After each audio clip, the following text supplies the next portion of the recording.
Hello, നല്ല ചൊടിയോട് കൂടിയിട്ട് ഒരു കിടിലൻ മീൻകറി ചെയ്താലോ. തട്ടിക്കൂട്ടാണ് ഈ സംഭവം, അടിപൊളിയാണ് കേട്ടോ. നല്ല പുളിയും അതുപോലെ തന്നെ നല്ല എരിവുള്ളൊരു മീൻകറി. ആദ്യം തന്നെ കുറച്ച് അയിലെടുത്തിട്ടുണ്ട്. അതിൽ കുറച്ച് നമ്മളിതേ വറക്കാനായിട്ട് വരഞ്ഞ് മാറ്റി വയ്ക്കുക. കറി വെക്കാനുള്ളതും പീസാക്കി മാറ്റി വയ്ക്കുക കേട്ടോ. അപ്പോൾ ഇതേ മുളക് പറ്റി വറക്കാനുള്ളത് മാറ്റി വെച്ചിട്ടുണ്ട്. ഇനി ഒരു കുഞ്ഞു ചട്ടി എടുക്കുക, അതിലേക്ക് കുറച്ച് വെളിച്ചെണ്ണ ഒഴിച്ച് കൊടുക്കുക. ഇതിലേക്ക് മുഴുവനോടെ തന്നെ നമ്മുടെ ചെറുള്ളി നന്നാക്കിയത് ആഡ് ചെയ്ത് കൊടുക്കുക. ഇനി വലിയൊരു കഷ്ണം ഇഞ്ചിയും അതുപോലെ തന്നെ ചേർത്ത് കൊടുക്കുക. പിന്നെ മീൻകറിയിൽ ഒട്ടും നമ്മൾ ചേർക്കാത്തതാണ് ക്രഷ്ഡ് ചില്ലി, അതാണ് ഇവിടെ ചേർക്കുന്നത്. അതാണ് ഈ മീൻകറിയുടെ പ്രത്യേകത കേട്ടോ. പിന്നെ കറിവേപ്പില ചേർത്ത് കൊടുക്കുന്നുണ്ട്. വലിയൊരു പഴുത്ത തക്കാളി തന്നെ ഇട്ട് കൊടുക്കുക. അതൊന്ന് വഴണ്ട് സെറ്റായി വരുമ്പോൾ നമുക്ക് ആവശ്യത്തിന് മഞ്ഞൾപ്പൊടി, ഉപ്പിനനുസരിച്ച് കല്ലുപ്പും കൂടി ചേർത്ത് ഗ്യാസ് ഓഫ് ചെയ്യുക കേട്ടോ. അതിനുശേഷം ഈ ഒരു മിക്സ് എടുത്തിട്ട് ജാറിലേക്ക് ഇട്ട് കൊടുത്ത് നല്ല പേസ്റ്റ് രൂപേണ അരച്ചെടുക്കാൻ കേട്ടോ. ഇത് നമുക്കിനി മാറ്റി വയ്ക്കാം. ഇതേ സെയിം ചട്ടിയിലേക്ക് തന്നെ ആവശ്യത്തിന് വെളിച്ചെണ്ണ ഒഴിച്ചു കൊടുക്കുക.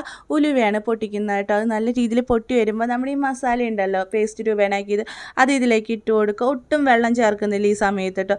ഈ മസാല നല്ല രീതിയിൽ വെള്ളം വെറ്റി ഇങ്ങനെ പൊട്ടി വരുന്ന സമയത്ത് മാത്രമാണ് നമ്മൾ കുറച്ച് വെള്ളം ഇതിലേക്ക് ആഡ് ചെയ്ത് കൊടുക്കുന്നത് കേട്ടോ. ഇതും നല്ല രീതിയിൽ തിളച്ച് വന്നതിന് ശേഷം മാത്രമേ മീൻ കഷ്ണം ഇട്ട് കൊടുക്കാൻ പാടുള്ളൂ.